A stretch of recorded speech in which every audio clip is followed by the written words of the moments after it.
The one that converts to Islam embraces the folds of this faith because they choose to voluntarily submit and surrender to the will of God in exchange for the ultimate acquisition of peace and contentment in this life and in the hereafter. The one that is converting accepts the Islamic belief that in order to achieve true peace of mind and surety of the heart, one must submit to the ultimate Creator, the one true God, and live according to His divinely revealed laws.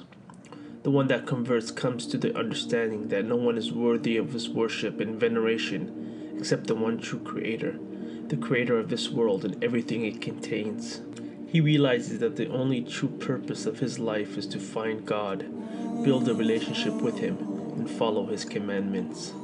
The one that is converting comes to the realization that God the Almighty would not leave him or her in the darkness without showing them and guiding them regarding the manner in which He wants them to live.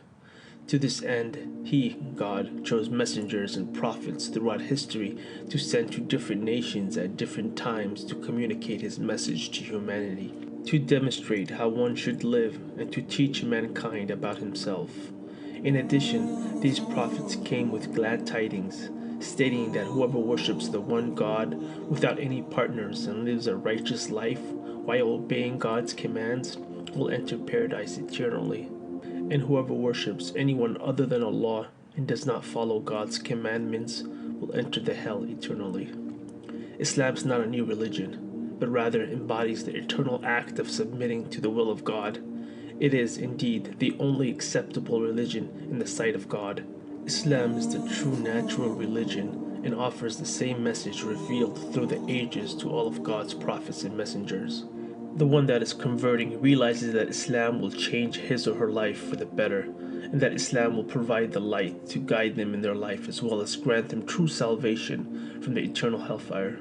The one that searches for his purpose in life as well as for his Creator and is sincere and curious to learn the truth, that person will eventually be guided to the truth by the will of God and by His mercy, love, and justice. God guides whom He wills and whom He pleases.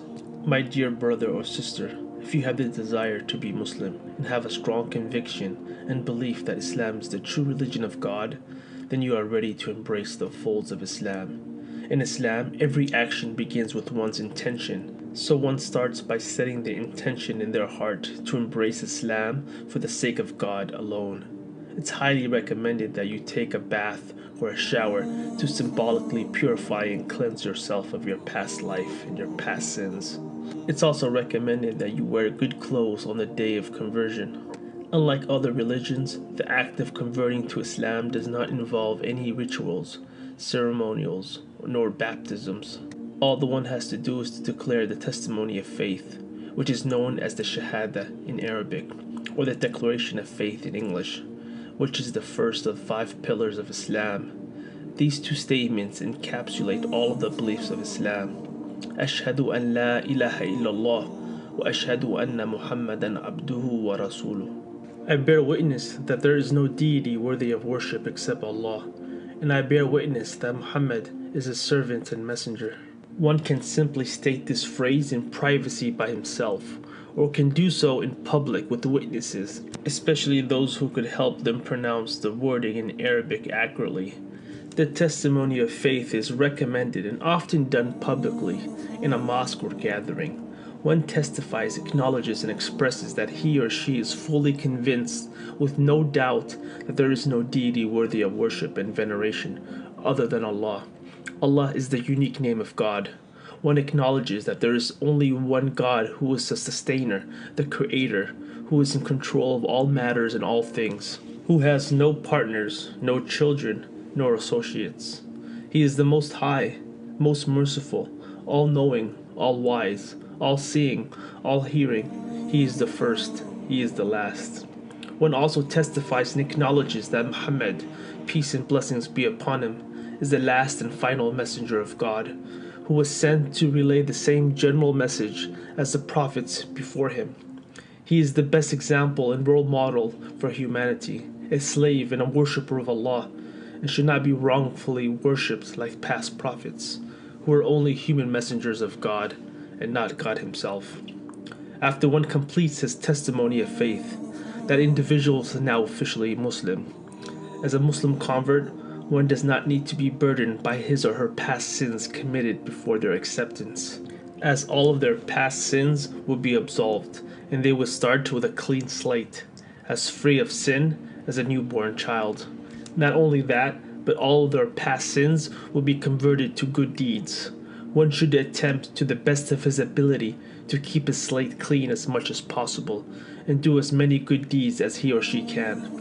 The new convert should make a lot of supplications to God, asking Him to continue to guide him or her to the straight path and lead him or her to paradise and everything else they desire in this world and beyond. After the conversion process comes the time to start gradually learning more about Islam and practicing it by performing the 5 mandatory ritualized prayers that Muslims perform daily. A new convert should not try to learn all aspects of the faith at once, as they may end up feeling overwhelmed. Instead, one should continue to learn and grow his faith over an extended time period. It's highly recommended that the convert finds a local mosque or a local Islamic community and attend gatherings, seek Muslim support, and make new friends. One should also start to give charity and fast in the month of Ramadan, both of which are mandatory upon every Muslim.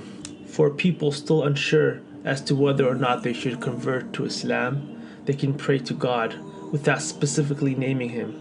Just pray out and say, "Oh, you who created me, please guide me to the truth."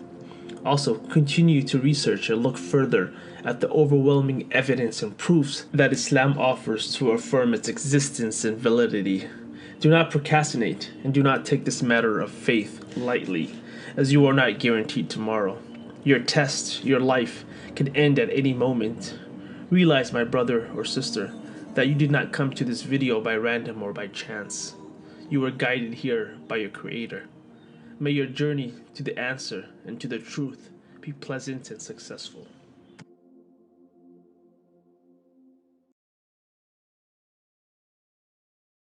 Our Prophet narrated, "Whoever guides another to a good deed will get a reward similar to the one who performs it." So please like, subscribe, and share this video. Assalamu alaikum.